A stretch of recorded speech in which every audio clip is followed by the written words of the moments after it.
আইন শৃঙ্খলা বাহিনী, নিরাপত্তা বাহিনী সবার প্রতি ধন্যবাদ জানাই। তারা তাদের ভূমিকা পালন করার জন্য। কিন্তু আমরা এমন একটা দেশ বানাতে চাই যেখানে এরকম নিরাপত্তা বাহিনীর বেষ্টিত হয়ে ধর্ম পালন করে একটা হাস্যকর জিনিস হয়। এটা কি কথা হলো? এটা কোন ধরনের দেশ বানালাম আমরা? তা বললাম যে আমাকে বাদ দিয়ে সবাই আনন্দ করবে, এটা করতে দেবো না। আমি এটাতে শরীক হবই।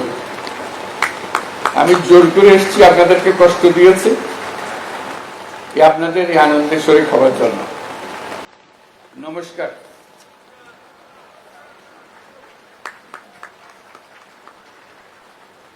তার সঙ্গে শারদীয় দুর্গাপূজার অভিনন্দন।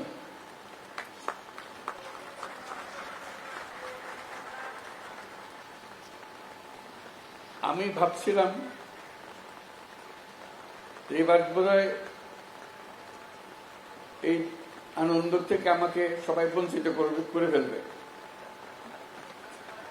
আমি নাছোড়বান্দা। আমি বললাম যে আমি যাবই।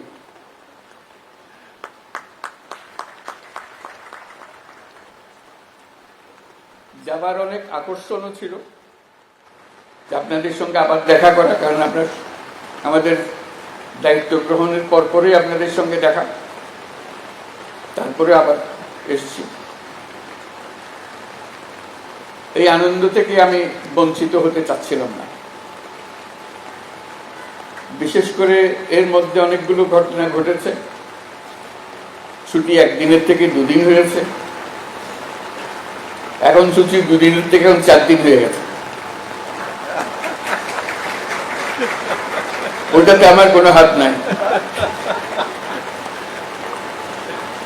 এটা কেউ না কেউ বুদ্ধি করে ফেলেছে ঠিকভাবে। 4 দিনের ছুটি, কাজে সব আনন্দ এখানে একত্র হয়ে গেছে। তা বললাম যে আমাকে বাদ দিয়ে সবাই আনন্দ করবে, এটা করতে দেবো না। আমি এটাতে শরীক হবই। আমি জোর করে এসেছি, আপনাদেরকে কষ্ট দিয়েছি, আপনাদের এই আনন্দের শরীক হওয়ার জন্য। আমি থাকতে পারছি না কেন? যেহেতু একই সময় যখন দুর্গাপূজা হবে তখন একই সময় জাতিসংঘের অধিবেশন চলবে, যেখানে সরকার প্রধান হিসেবে আমাকে উপস্থিত থাকতেই হবে। কাজে সেই কারণে আমি এদিকে আর থাকতে পারছি না। তবে ওই যে বললাম নাছোড়বান্দা, আগে থেকে গেলাম, অভিনন্দন জানিয়ে গেলাম। আবার সুযোগ করে পরবর্তীতে আরেকদিন আসবো।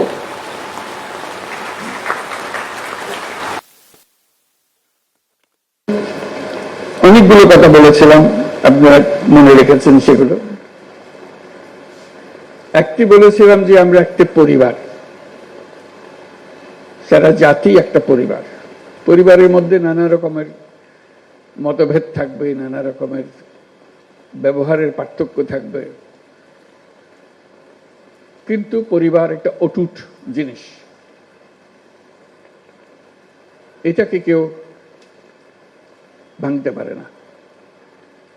আমরা যেন জাতি হিসেবে এই অটুট একটা পরিবার হিসেবে দাঁড়াতে পারি, সেটাই হলো আমাদের লক্ষ্য। তার সঙ্গে আরেকটি কথা বলেছিলাম, আবারও বলতে ইচ্ছে করে, সেটা মনে করি, বারে বারে মনে করিয়ে দেব। যত ধর্মীয় পার্থক্য থাকুক, মতের পার্থক্য থাকুক, যত রকমের পার্থক্যই থাকুক, রাষ্ট্র আমাদের প্রতি কোনো পার্থক্য করতে পারবে না। রাষ্ট্র দায়িত্ববদ্ধ সবাইকে সমান মর্যাদা দেওয়ার জন্য, সে যেই হোক, সে যে ধর্মে বিশ্বাস করুক, যেই মতবাদে বিশ্বাস করুক, তার ধন অসীম ধনের অধিকারী হোক অথবা নিঃস্ব হোক, রাষ্ট্রের কাছে সে একজন নাগরিক। নাগরিকের সমস্ত অধিকার সংবিধানে লিপিবদ্ধ করা আছে। কোন সরকারের অধিকার নাই,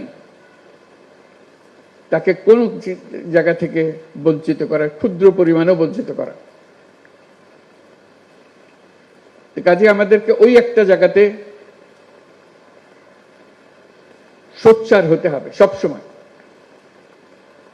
আমরা পারিবারিক অন্যান্য বিষয়ে খুব সোচ্চার হয়ে যায়, মাঝে মাঝে হতে হয়, কিন্তু এটা তার চেয়ে তো বেশি যেন সোচ্চার হয় আমরা নাগরিক। আমার প্রতি কোনো রকমের বৈষম্য করা যাবে না, কারণ রাষ্ট্র আমাকে নিশ্চয়তা দিয়েছে, তালিকা করে দিয়ে দিয়েছে আমার প্রাপ্য কি।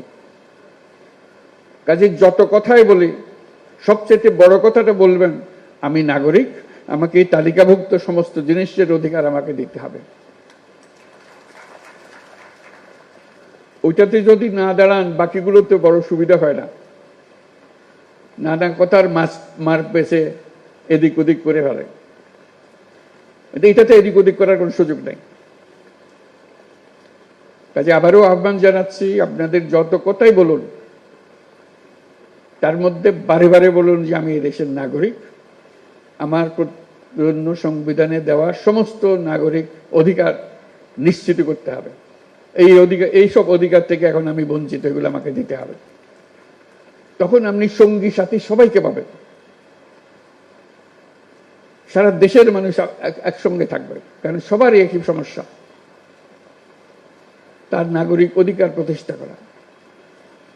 আমরা বারে বারে লাঞ্ছিত হই, অপমানিত হই, আমরা নানা রকমের বৈষম্যের শিকার হই, যেহেতু ওই অধিকারের প্রতি আমাদের নজর নাই বা হতাশ হয়ে গেছি, অধিকারের কথা আর মুখে আসে না। এখন আসতে হবে।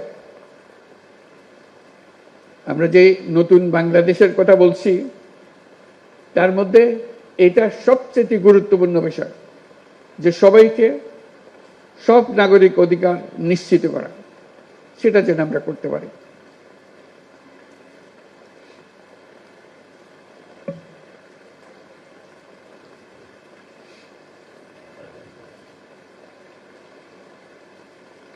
আরেকটা কথা বলেছিলাম, এখানে উল্লেখ হয়েছে যে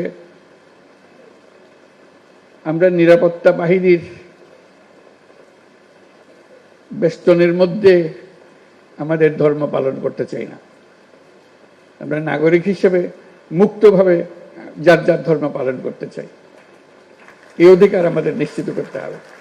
আমরা আইন শৃঙ্খলা বাহিনী, নিরাপত্তা বাহিনী সবার প্রতি ধন্যবাদ জানাই, তারা তাদের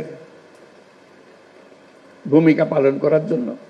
কিন্তু আমরা এমন একটা দেশ বানাতে চাই যেখানে এরকম নিরাপত্তা বাহিনীর বেষ্টিত হয়ে ধর্ম পালন করা একটা হাস্যকর জিনিস হয়। এটা কি কথা হলো? এটা কোন ধরনের দেশ বানালাম আমরা? এরকম দেশ বানানোর জন্যই এত রক্তপাত, এত কিছু হলো? আমরা সেটা চাই না। আমরা সম্পূর্ণ নিরাপত্তার মধ্যে, সম্পূর্ণ বিশ্বাসের মধ্যে আমরা আমাদের যার যার মত, যার যার ধর্ম পালন করতে চাই, এই নিশ্চয়তা আমরা চাই। আমরা ঐক্যের কথা বলি, যে ঐক্যের কথা আমরা বলি, সেই ঐক্য দুর্গাপূজার কাঠামোর মধ্যেই আছে।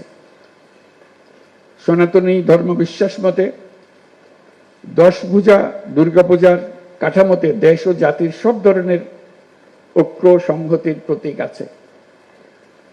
লক্ষ্মীর ধন সম্পদ, সরস্বতীর জ্ঞান, কার্তিকের বীরত্ব, গণেশের সাফল্য, 10 ভুজা দুর্গার অসীম শক্তি সম্মিলিতভাবে সমস্ত অশুভ শক্তিকে পরাজিত করে। এর মধ্যেই ঐক্যবদ্ধ হবার চিত্র আছে। জ্ঞান নিয়ে, সম্পদ নিয়ে, শক্তি নিয়ে, সবাই যার যার শক্তি নিয়ে ঐক্যবদ্ধ হলে আমরা সব অশুভ শক্তিকে পরাজিত করতে পারব। কারো সাধ্য নেই এর থেকে আমাদেরকে বঞ্চিত করে। নিজেরা বিভক্ত হয়ে গেলে, ঐক্যবদ্ধ হতে না পারলে আমরা জাতি হিসেবে ব্যর্থ হয়ে গেলাম। আমরা জাতি হিসেবে ব্যর্থ হতে চাই না। আমাদের তরুণরা জেগেছে, আমাদের মানুষ জেগেছে। আমরা নতুন বাংলাদেশের কথা বলছি, সেটাই নিশ্চিত করতে চাই। তা না হলে এত রক্তপাতের, এত আত্মত্যাগের কি ফল পেলাম? আমাদের ছেলে মেয়েরা 24শে জুলাই যে অসাধ্য সাধন করেছে, তাদের মূল লক্ষ্য ছিল একটি বৈষম্যমুক্ত বাংলাদেশ গড়া। এখানে সব নাগরিক সমান সুযোগ পাবে। আমাদের ছেলে মেয়েরা সে যে ঘরেই জন্মগ্রহণ করুক না কেন, সে ছেলে হোক আর মেয়ে হোক, সবাই নাগরিকের সমান সুবিধা পাবে। পুরো বিশ্বকে তাক লাগিয়ে দেওয়ার শক্তি তাদের আছে। তারা কেউ বন্দী থাকার জন্য জন্মগ্রহণ করে নাই, কারো ভয়ে পালিয়ে থাকার জন্য জন্মগ্রহণ করে নাই।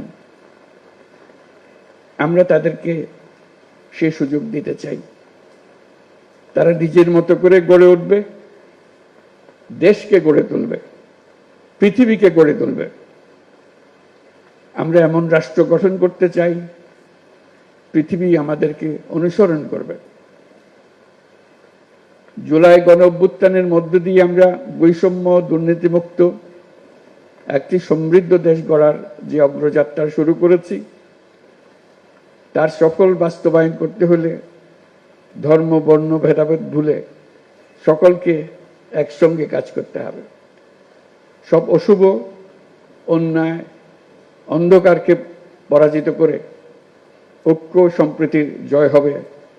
বাংলাদেশ এগিয়ে যাবে কল্যাণ ও সমৃদ্ধির পথে। সবাইকে আবারও শারদীয় দুর্গোৎসবের শুভেচ্ছা জানাচ্ছি। এবার মনটা শান্ত হলো যে আপনাদের সঙ্গে দেখা হলো দুর্গাপুজো উপলক্ষে। আপনারা সাক্ষী দেবেন যে আমি হাজির ছিলাম। এখন শান্ত মনে আমি জাতিসংগীত দিকে রওনা হতে পারবো। সবাই দোয়া করবেন, আশীর্বাদ করবেন। নমস্কার, ধন্যবাদ।